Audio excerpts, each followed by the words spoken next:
Belshazzar, son of Nabonidus and king of Babylon, ruled in a time of looming dread.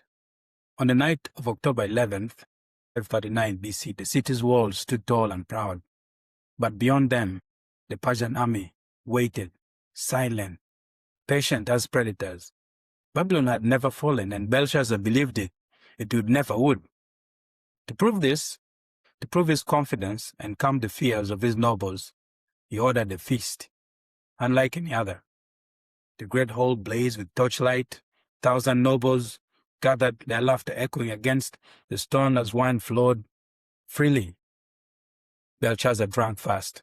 His gesture meant to show strength and erase the sting of recent defeats, to remind all that their king feared nothing. Yet as the wine warmed his blood, pride and recklessness took hold. He remembered the sacred vessels taken from the temple in Jerusalem, golden cups and bowls seized by his father Nebuchadnezzar. They were treasures of a conquered God, and Belshazzar saw in them an opportunity to glorify Babylon's own deities. He commanded that the vessels be brought forth. The nobles, the king's wives, and his concubines drank from them, raising the sacred cups high as they praised the gods of gold and silver and bronze, iron, wood, and stone. The hall rang with revelry until the laughter stopped. A hand appeared, only a hand. Its fingers traced letters of fire across the plastered wall beside the lampstand. The king's face drained of color. His breath caught, his knees trembled so violently that he could barely stand. The sight was no illusion of wine. It was a message from beyond. Belshazzar called for his wise men, promising robes of purple, chains of gold, and high rank to anyone who could interpret the writing, but no one could. Fear spread through the hall like smoke. The queen mother entered, calm and regal. She spoke of Daniel, the Judean exile, who had once served Nebuchadnezzar with unmatched wisdom. At her urging, Daniel was summoned.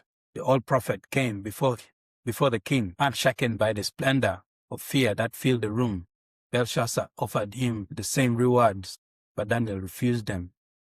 His gaze was steady, his words sharp. He reminded the king of Nebuchadnezzar's pride, his fall into madness, and his eventual repentance. Then Daniel spoke the words that pierced Belshazzar's heart. But you, his son, have not humbled yourself, though you knew all this. Daniel turned to the wall and read the inscription. Mene, God has numbered your days. Tekel, you have been weighed and found wanting. Perez, your kingdom is divided and given to the Medes and the Persians. Belshazzar, bound by his promise, clothed Daniel in purple and placed a gold chain around his neck.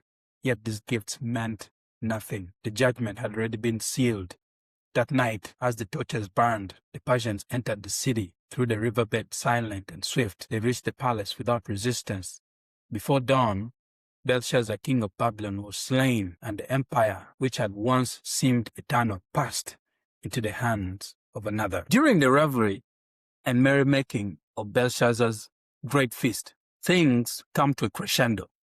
When Belshazzar not only defies the vessels of the temple, but indeed praises the gods of gold and silver and bronze and iron and wood and stone, as we read in verse 4. This is outright blasphemy and open rebellion against God, the maker of heaven and earth, who alone deserves all glory, honor, and praise. Ironically, as pride exalts a man, he is all the more willing to prostrate himself before idols. We see this pattern again and again in the Bible, as the prophets polemicize against the folly of worshipping graven images in whom there is no life. The Apostle Paul critiques the idols of Athens, declaring that these images are merely human products formed by the act and imagination of man. Because of sin, we human beings have the ability to induce within ourselves a willful ignorance of the truth, so that what should be obvious is nevertheless lost upon us. We are ignorant of it, not because we lack exposure to it, but because we choose to deny what is plain to us. This is the same willful ignorance in Belshazzar, which only multiplies his guilt before the Lord. He has no doubt heard what happened to Nebuchadnezzar, who was humbled by the God of Israel, and again restored and give praise to God. But in his pride and folly, Belshazzar seems blissfully unaware of this. We learn from the Apostle Paul that willful ignorance operates in every fallen heart as people suppress the knowledge of God to such an extent that they become ignorant of him, even to the point of denying his existence as they worship idols. Romans chapter 1. While God is slow to anger and abounding in steadfast love, his mercy does have limits. It is indeed possible for someone to become hardened beyond the point of redemption. Hebrews warns of this as a possibility. If we go on sinning deliberately after receiving the knowledge of the truth, there no longer remains a sacrifice for sins, but a fearful expectation of judgment and the fury of fire that will consume the adversaries. Hebrews chapter 10. Belshazzar experienced God's definitive judgment against his sin.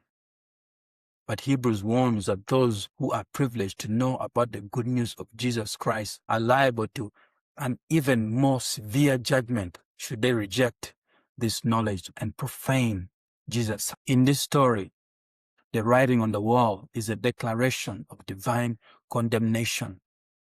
God has tolerated Belshazzar's pride and rebellion long enough. The time has come for justice to reign. As such, this story reminds our fallen world that we too, like Belshazzar, ought to see the writing on the wall. Indeed, as the Apostle Paul says, the wrath of God is revealed from heaven against all ungodliness and unrighteousnesses of men. Romans chapter 1. We not all liable to the same fate that met Belshazzar? And yet God, in his grace and mercy, has set forth his Son to be a sin offering for us, so that instead of having to see the handwriting on the wall, we can hear the cry from the cross, "It is finished." John chapter 19, verse 30.